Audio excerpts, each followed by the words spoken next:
Ces chiffres à présent, plus de 8000 cas suspects, plus de 3000 cas probables et 31 décès. Le Burkina connaît une épidémie de dengue. Initialement localisée dans les hauts bassins, le centre est désormais touché. Une situation qui interpelle le Comité national de gestion des épidémies en session depuis ce matin. Il s'agira d'examiner de près la situation épidémiologique et les actions de réponse. L'ouverture des travaux avec Franck Ouedraogo et Aimé Solange Adjikima. C'est une session qui se veut un cadre d'échange avec l'ensemble des acteurs ainsi que les partenaires techniques et financiers pour examiner la situation épidémiologique de dengue déclarée par le ministère de la Santé en vue d'ajuster les grandes lignes de la riposte engagée et de proposer des solutions contre la flambée des cas de dengue. 8355 cas suspects, dont 3335 cas probables avec 31 décès.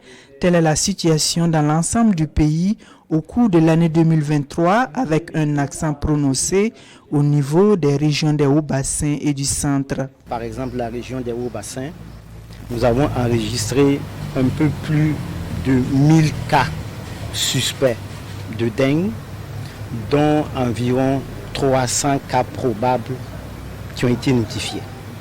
Au niveau de la région du centre, nous avons enregistré au cours de la même période un peu plus de 700 cas suspects de dengue, dont environ 300 cas probables.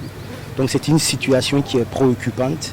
C'est pour cela qu'il a paru extrêmement important de réunir le Comité national de gestion des épidémies qui va analyser de façon beaucoup plus fine la situation épidémiologique et proposer des actions concrètes pour que nous puissions arriver à endiguer cette épidémie.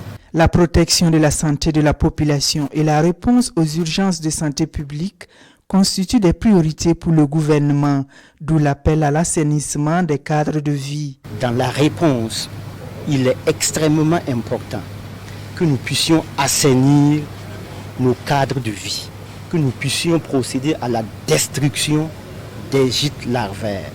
Donc, si dans votre maison, vous avez des récipients qui contiennent de l'eau qui stagne, ce sont des milieux qui sont propices au développement du vecteur. D'où encore une fois cet appel vibrant du gouvernement pour faire en sorte que les volontaires nationaux agents de santé à base communautaire et les communautés, les ménages, les individus, les Burkinabés eux-mêmes puissent vraiment s'engager dans cette lutte. Une augmentation des cas de paludisme et quelques foyers de cas de rougeole ont également été relevés par les activités de surveillance au cours de l'année. Les participants vont au cours de cette session se pencher sur les actions de réponse apportées au niveau des districts sanitaires concernés en vue de l'atteinte de la sécurité sanitaire au niveau national.